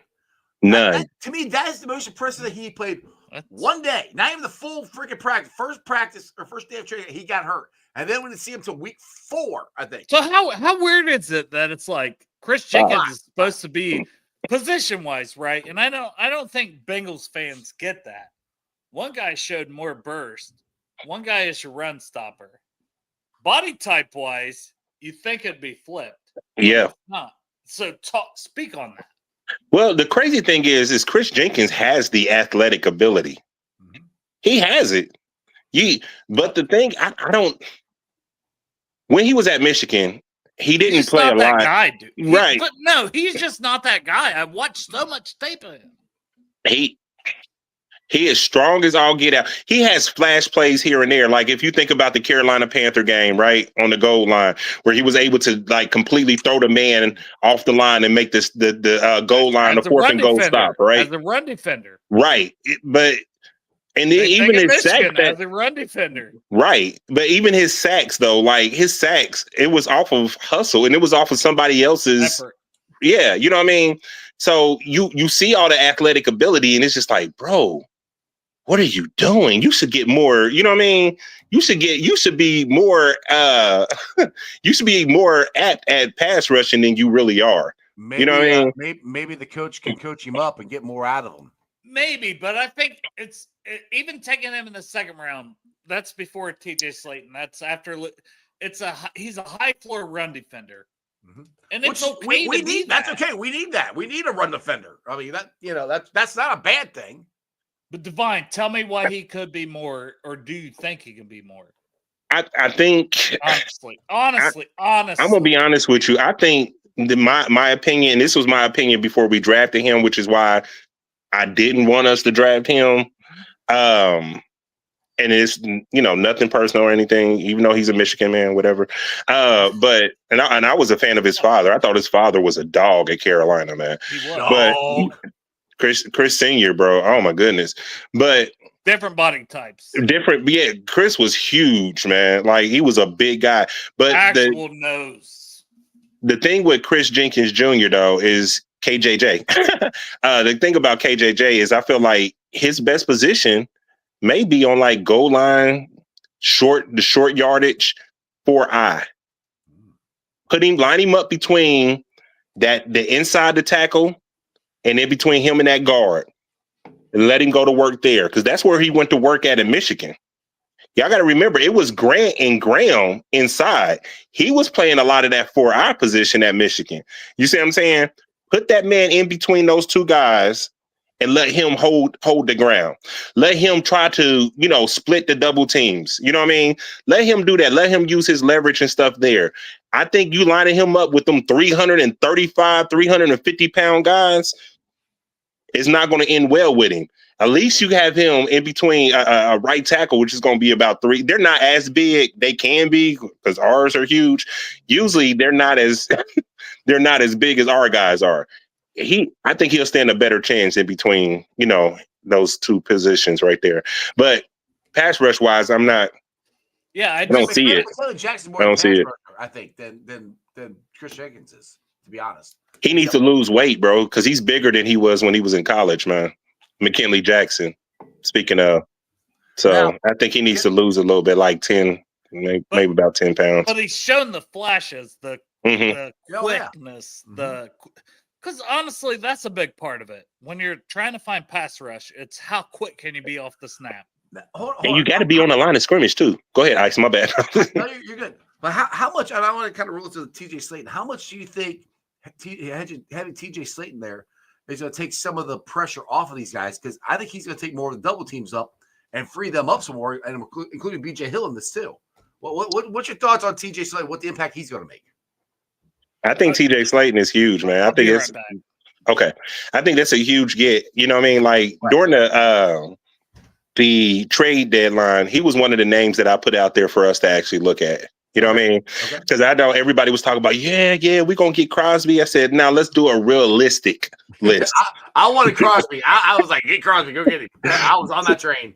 So I was like, the realistic list looks like, such and such. And I put, TJ Slayton on there. And the reason, because he's strong at the point of attack, he's able to hold two guys, right? Yeah. And just having that and freeing up gaps for... Right. That was DJ Reader's game. And he would beat him and get to the quarterback sometimes too. Sorry, go ahead. Right. And I think just having a guy that can do that consistently, no, he's not DJ Reader. And I'm not even about to get people's hyped up. Oh, we got another DJ. No, we do not have another DJ Reader. We could have kept DJ, we should have done, but. Right. But what we do have is a guy who's able to hold up 2 blocks, and he's able to free up the 3 tech. He's able to free up gaps for a linebacker to blitz. You know what I mean? He's able to free up gaps so that defensive end can use a rip move inside instead of going to the outside, looping out, leaving the gap wide open. No, he's able to go in because he ain't got to worry about that double team because he's taking a double team, right? Exactly. So I feel like he was probably our best free agent signing to me. Absolutely. You know what I mean? That's what I think people are sleeping on that move because exactly what you just said there. He takes 2 guys on every freaking snap. You got somebody who's taking 2 guys. No, he's not DJ Reader. Full disclosure, DJ Reader is my favorite player on defense. I love that dude. I wish I would have kept it, but he's the closest we can get right now. And you get him, that takes people on. That gets McKinley Jackson, BJ Hill, Chris Jenkins. That gets them one-on-one. That gets hopefully some guys off Trey too. And then you got Samar Stewart moving him around different places. Right. I'm like that. That's what's exciting about the talent that we have. I like again. I've been paying attention, looking at this stuff. I can see what I think they're going to try and do, and it's exciting to me. You know who the happiest person was in the whole Bengals locker room when they signed TJ Slayton? Who? BJ Hill. Oh, absolutely! Literally, he's back at 3 tech. Right. Absolutely. Yep. He's not big now. Look, BJ Hill to start out last year. BJ Hill was balling last year to start out the season, but he wore down. He got hurt. He wore down. Why? Because he's not big enough to play that 2-eye position and that nose tackle position on a consistent basis. So now you're moving this man back to his natural position. And he needs less snaps. You read my mind, Dan. That's what I was about to say. And that's where Shamar Stewart comes in at, right? Because look, if y'all remember when BJ Hill first got here and he was sharing snaps with Ogunjobi, remember Ogunjobi had 7 sacks that year. BJ Hill ended up with 7 sacks as well. We still have not replaced Larry O. We don't have a true rotation for 2 guys that can get after the quarterback. Right. That's why I was heartbroken when we didn't get Walter Nolan 1. Right. That would have been all, put him next to TJ Slayton. Well, but that's why not only Shamar Stewart, but also think about Joseph Osai. I know, but it's different, Divine. It's you need to have that a little bit where you can line up with your actual D tackles. No, but see, Dale, that's where BJ Hill come in at, right? Because look, even though BJ Hill is not the guy that Ogunjobi was, right? BJ Hill is smart. You know, like when you look last year, when he actually played, what's his name? The guy that the Texans from the Texans we got. Rankins. If you remember, Sheldon Rankins, like when Trey Hendrickson would rush to the outside, Sheldon Rankins would like go hard, into like the A gap or whatnot. And it's just like you leaving the biggest gap wide open. That's why how many times quarterback run around the middle? Exactly. Game. How many times you're not doing that with BJ Hill? Yes. You're not doing that with BJ Hill. BJ Hill plays his man and he's able to get rid of his man, right? So he's holding on. He doesn't have the explosive burst that Ogunjobi had, right? But he's got enough of a burst and he has a motor where he's able to go in there and he's able to read his keys and he's able to get to where he needs to get to. So but we need another one. Like we do. And I think that's where Shamar Stewart comes in. And I believe personally, and I hope this happens, but more than likely it may not. It's hope. See, McKinley Jackson. I hope that they give McKinley Jackson some reps at the 3 tech position. What about? We're not even talking about Cam Sample too. I mean, Cam Sample can be. I think he's going to. I love Cam. Yeah, I think he's going to make. Well, that's what I've said for so long. Is Cam like if he wants to make this roster? There's 4 D tackles, and I wrote a whole article for Cincy Jungle, plugging Cincy Jungle right now, plugging all the holes. Exactly. Why he can make the roster is we didn't draft a D tackle. Going over there. Try to plug the hole. Keep going, Dale.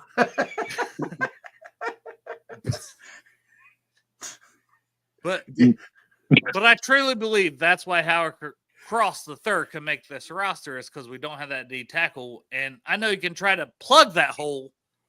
Shout out plugging holes with Shamar Stewart, Miles Murphy, all these Cam Sample, all these guys, but you do need a true rotation because you have to have a guy that can also stop the run and be a true run stuffer as well. I agree. Like, especially the Bengals. Like this is how they play ball.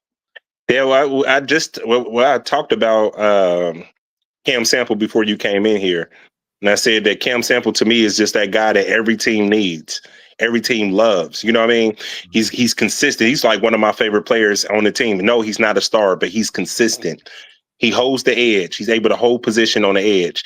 And on third down, he's able to go in at the 3 tech position and give you some pass rush.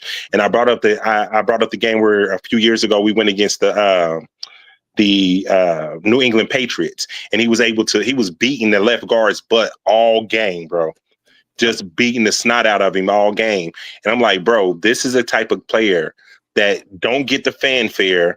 They don't, get all the odds, the oohs and the ahs. But he's the type of guy that you need on your team because he helps make life easier for other people on the team. Help. Though. It's DJ Reader. DJ Reader never got the pub I thought he deserved. The dude should have made a Pro Bowl here.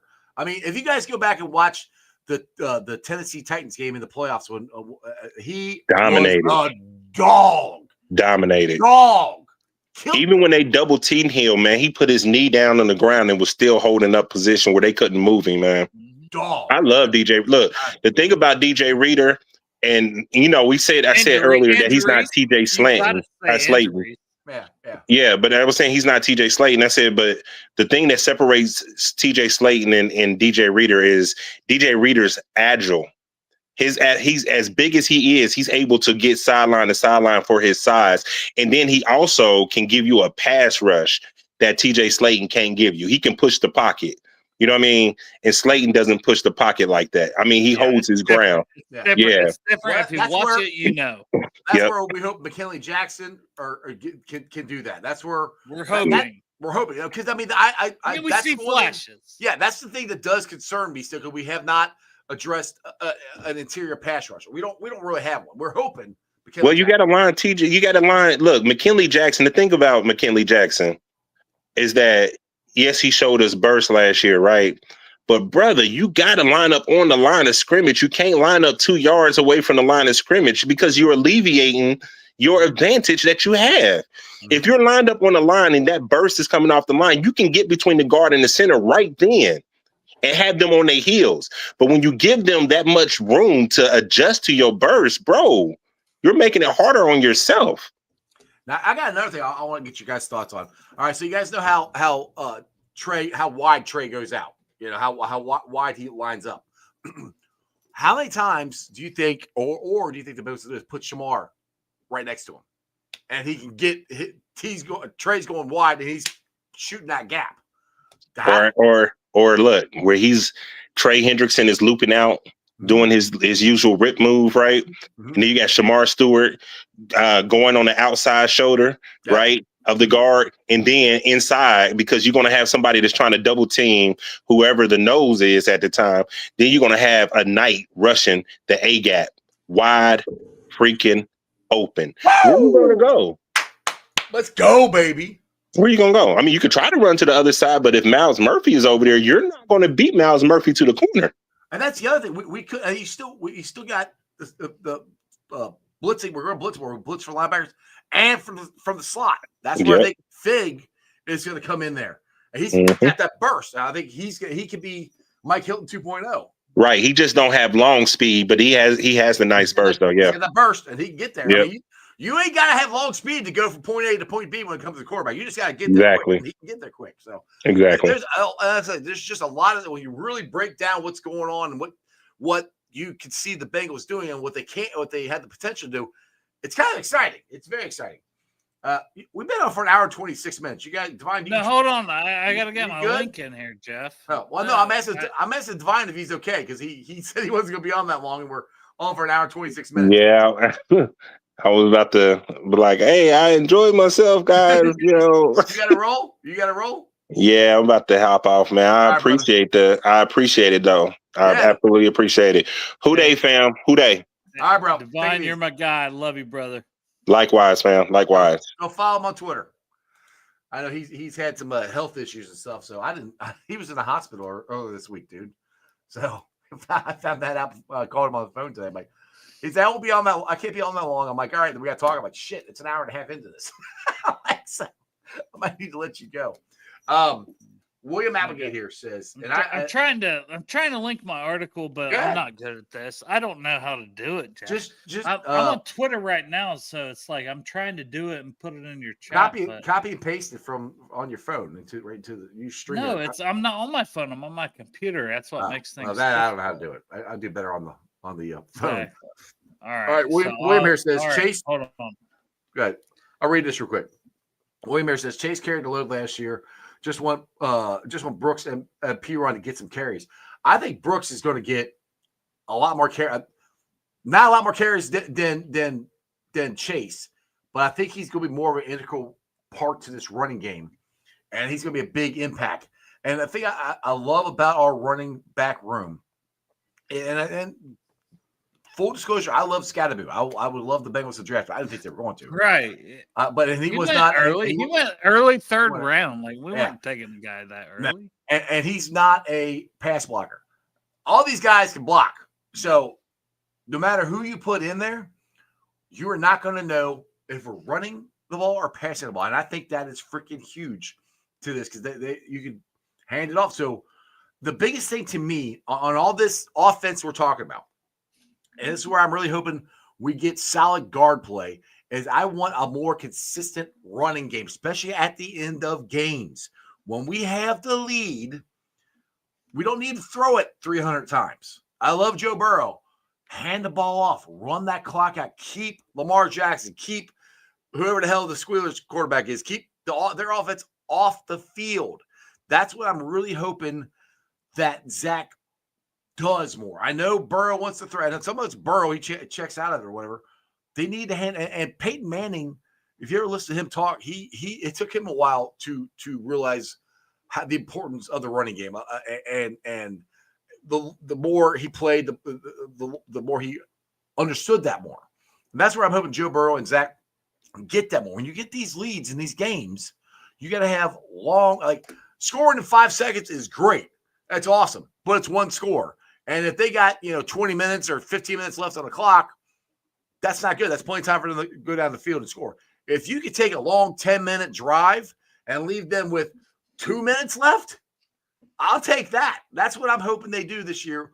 Because this could be, this could be the best running back room we've had. I think it's the best depth of the offense. I love this running back room. And I think this could be the best running back room we've had. And there's no shade on Joe Mixon or anything. It's not. It's the guys behind Mixon. We didn't have a whole lot. We got some freaking but talk. Chase Brown is more explosive than Joe Mixon, number one.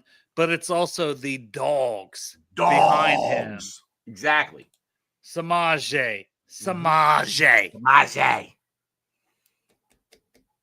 I like it. I mean, Zach Moss. I didn't think Zach Moss was bad last year, and Zach Moss. Well, I think Zach Moss might be our third running back. I don't know. But it's also Tosh Brooks. Like I think Tosh Brooks is number 2. Right now, I got Tosh Brooks as number 2. Just my. I mean, and you saw it on the stream. I was excited as hell when we got him. I think I shared the screen with you. You could pop it up. Oh yeah, there it is. There we go. So it's on Cincy. If you go to cincyjungle.com or you just type in player profile for Seth McLaughlin, that's the only article. Like, if you guys can do this, it would actually mean, Jeff, I come on your show. I don't actually ask people for anything. Well, you should more often because you deserve getting clicks and views now. All that stuff. Go ahead. But AC gave me an opportunity to write stuff, but it's under his name. But as you see in everything, if you scroll in this article, he talks about Project Game Day. He talks about everything, and it's Maybe very cool. Can you scroll it? Okay. I can't. I think you can scroll it. There you go. Can they make a push for the 53-man roster spot? But it's like, but it's me and AC, Anthony Cosenza, the Godfather. The Godfather. We love him. But he blows me way more than he should have, to be fair, if you read this. Good. But, he shouts out Bengals Brews, at Darnell Altman. That's all relevant to me. Project Game Day, that's cool. But there's just stuff that I sent him about how I felt about Seth McLaughlin, who has a chance to make this roster. And it's my shit that's in the Project Game Day draft guide, which I do for $5 minimum. I am halfway through 2026 initial thing, and I will update it throughout the entire season. But $5, you can get all of it. Yeah. So this is it's stressful, right? It's stressful for me personally. No, it's just stressful for you because you make it stressful. You know what the hell you're talking about. I know, but it's like I don't want to ask people for $5. In this economy, I don't. But it's like this is the one way to ask for support, and that's why I wanted to bring that article up. Hi. I was like, wait, we disappeared. Where we go? There we go. Should I get it? I gotta get the sponsors on there. I gotta make sure they're on there. Yes, they're for paying sure. me. But I was like, man, if you guys could just try to look that article up on Cincy Jungle, because that's like I am not trying to be a writer for Cincy Jungle. Honestly, it's irrelevant to me. It's something Chop set up for me to try to do with AC. I've written an article or so here or there. It's not about my ego. We know. It's recognition for Project Game Day. It's recognition for, well, maybe it is. Maybe it's for your work, dude. You want everybody wants to get credit for the work. You're fucking good at this. I've told you that a million times, and there's nothing wrong with wanting to hear how good you are. It's fine. There's nothing wrong with it. You'll get the this past season's draft guide for free, but next year's you got to pay $5 to charity for it. $5. $5. That's all. I have. $5. That's it. And you get it all. It's insane, man.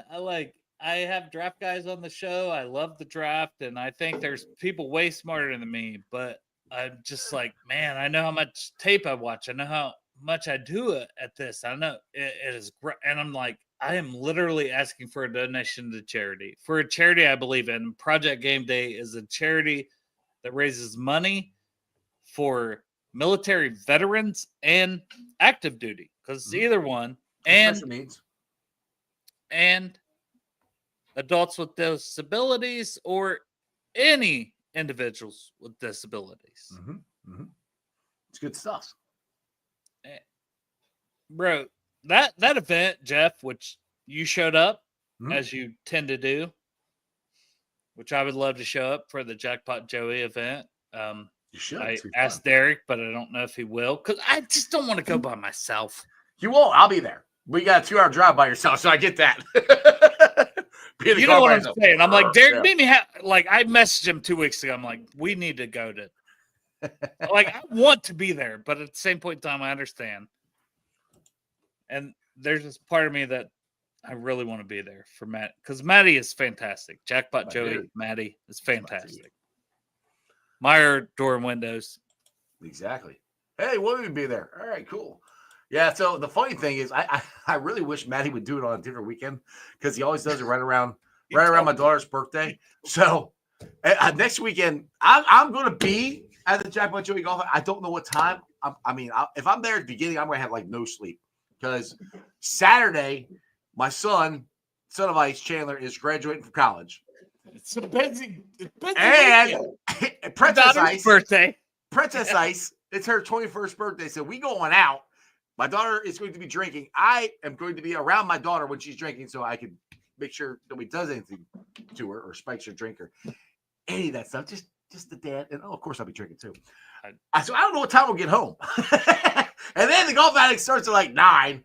I'm like, I told Maddie, I'll be there. But it's like an all-day thing, right? Yeah. I'm not playing anyway, but it's fun just to come hang out. And the fun thing is, if you're not playing, come at the end, because there's all kinds of stuff you can bid on, and all the money goes to the. So many players, like so many ex-players and players. Like, well, you can talk to McKinley Jackson. He's supposed to be there. Pac-Man Jones is supposed to be there. Corey's supposed to show up. The cornerback. Why can't I think of his name? I'm sorry, I don't. The former Bengals quarterback. Why can't he picked off Peyton Manning? Why can't I think of his freaking name? Drake Kirkpatrick. Thank you. He's going to be there. I don't think Fulcher's going to be there. I think he's out of town. But there's going to be a lot of former Bengals players going to be and there. You never know who else will just show up with their friends. People just show up and hang out. It's fun. It is an absolute blast. So, and like I said, but what you and Maddie and stuff, and this, like, and part of this goes to Project Game Day.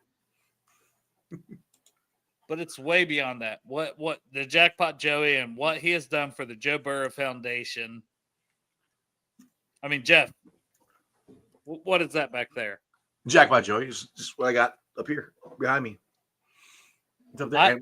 Matty is a one-on-one person. If you ever meet Matty Meyer in person, yeah, that's my dude. He's incredible. Like, he will give you the trust me. And the funny thing is, most of the Jackpot Joey stuff he gives away. I'm like, dude, you're actually supposed to sell the stuff, right? Yeah, I have tried to buy as much as I can off of him, but he's probably given me more than I've paid for it. Exactly, he gives it away. But it's not about that. Like, shit, I'm gonna go tonight and probably buy some stuff off of him. So jackpotjoey.com. Jackpotjoey9.com. Yep.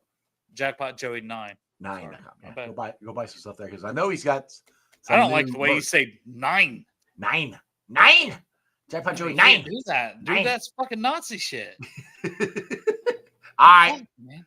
Fucking that 9 is very fucking. Taylor wants to know if anybody's going to sign Mike Hilton. I think somebody will, but I don't think it's going to happen. That's insane. Honestly, Taylor lives in Patriots country. Taylor's been on Bengals and Brews. He's probably been on your show before, Jeff. Probably. Hi, Taylor. How are you? Taylor lives in Patriots country. He lives around a bunch of Patriots fans who just say, Tom Brady, Tom Brady, Tom Brady, Gronk, Gronk, Gronk. Only 25 minutes left in the Cavs season. Who invited Crip? I mean, seriously. He tell you it says New Hampshire. It's New Hampshire. Okay. All right, let's do some Cavs talk here. Are the Cavs coming back? I think the Cavs coming back tonight.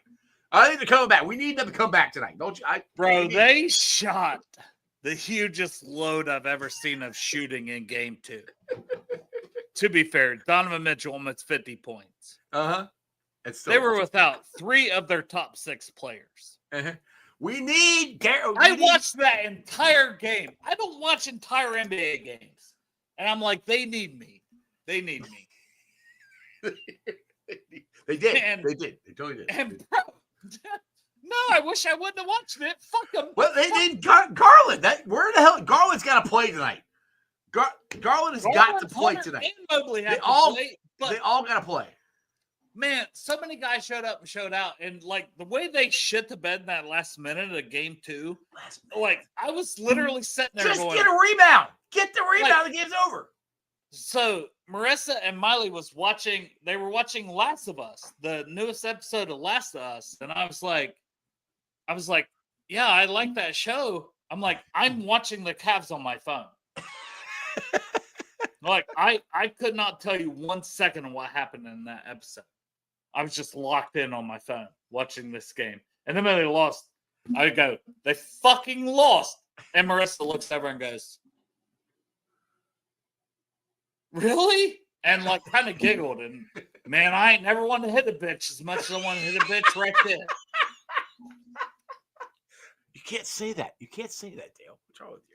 I was like,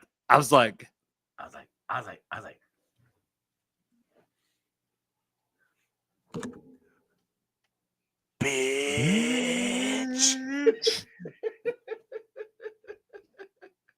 Say that louder. What time's that game at? 8 o'clock? I think that game's 8, right? Fuck if I know. Honestly, this is the one I didn't want to watch. Oh, you're watching. Crypt Keeper is fucking triggering me because I was like, you know what? It's Friday. I'm gonna have some rum, some drinks. It's the only day of the week I drink. It's Friday. It's the Lord's Day. It's Friday. It's the Lord of Dell Day. And I was like, and then I'm like, I just want to not think about the game and I hope the Cavs win when I check the score later. And now I'm like, God damn it, it's starting, and I'm going to watch the whole game and be pissed off. No, you're not. We're going to win. We're going to win. We're going to win. And then we're going to troll Crypt Keeper on Monday. Yeah. How about that? That's what we need. We need it. That sounds good. Let's get the hell out of here. You got any shows coming out? Anything cool next week? Same shit. No shit. I have more. Listen, no offense to Greg, Chop, Derek, anybody else who's on Bengals and Brews. I have more fun coming on with Sports with Strawberry Ice. This is the show to be at. This is my brother, man. This is my brother, and he knows it. And I don't have to control shit. I don't have to control I can just be me, man. I appreciate it, brother. I appreciate when you invite me, with Shane Graham. I tried to make that a little fun yesterday. Hell, dude. I was like, oh, you talking about 3-ways? I'm like, oh, yeah, I asked my wife a couple times about that. Like, he lost it. He oh, my God. That's what it's meant to be. We got to do an After Dark with Shane. That's got to happen. We got to set that up. We'll do a belly up to the bar with Shane Graham. Belly up to the bar out of retirement. Yeah, it's still on the channel. I can bring it up. It's still here. I think I can too. Yeah, it's still there. We can bring that up with belly up the bar. We go. Damn, I really do appreciate. I appreciate everybody in this chat, but Jeff, yeah, I'm drunk. I'm gonna say it. I appreciate you. I appreciate you too. Bengals and Brews. Anything I'm doing, it doesn't happen without you. You gave me a chance to come on your show. After we met in person, after you glanced over me, tossed me to the side, hugged Derek. I talked to Derek before you. That did happen. That did happen. I'm like, who the fuck's Derek? But you still were like, I fuck with this guy. And then we've had so many talks as grown men, as brothers in this world, ups, downs, this, that, and the other. There is no one I love more in this world than Jeff Trenenpool. And Sports of Strawberry Ice, man, deserves the world. And I am So proud of what you're doing with your live shows and stuff, and everyone should support you, man. For real. Thanks, brother. I appreciate it. Hey, and like I said, I'm happy for you. This could be a love fest, but dude, I've been telling you for 3 damn years that you're good at this draft shit, and I've been trying to get you on somewhere. I'm glad you got on with AC and Cincy Jungle. I'm still free agent. Anybody wants to hit me up, I'm a free agent. And somebody should pay this man. I'm telling you, somebody should pay this man for what he does. I do it for charity. Yeah. Either way, he needs some cashola because, like, if you guys want to go watch a good show, go watch Bengals and Brews today with the man love we had with him and Ian Cummings. Ian's the bad. That guy, man, that's the next Daniel Jeremiah, Dane Burglar. I promise y'all. I've been saying that. Next Dale Altman. You've had him on your show. He is. I got him on Monday. He's coming on Monday. It's like yeah, he's coming on the show Monday. I might hit you up, have you join. But the way you run shows, the way you are in control of everything, and doing this 5 days a week, brother, that is everything you do is so impressive, and I love you, and you're the absolute man, and you've worked your ass off to have everything you have, and you deserve 10 times more. I promise you that. Thanks, brother. I appreciate it. I do. I appreciate it. You know I don't like compliments, so we're going to end this now, or it's going to get even mushier. So I will either call you or text you something while we're watching the Cavs game. Go Cavs. Love you, Dale. I love you too, brother. Later. All right, guys. Hope you enjoyed that as much as I did. Dale's my dude. Yeah, I like that guy. I fucks with that guy. All right. Thanks for watching. I've been live streaming on ZTV Online, YouTube, Facebook, X, Twitch. You can follow me on all those, along with Instagram, Threads, TikTok. Seriously, go read Dale's article. Go to Cincy Jungle. Follow him on the articles, his draft stuff when he puts it up. I'm telling you, dude, you've seen him on my show. You see him on Bengals where he knows what he's talking about. Somebody pay the man. The man deserves. He works his ass off on this freaking draft stuff. He's already halfway through next year's draft. Somebody pay him to do this. This is Dave Jeremiah's shit. Seriously, he's good. Anyway, I'm pulling a sound off later on tonight. I'll put it on the podcast. It'll be on, well, hopefully. I tried last night. It wouldn't work, but I should be able to.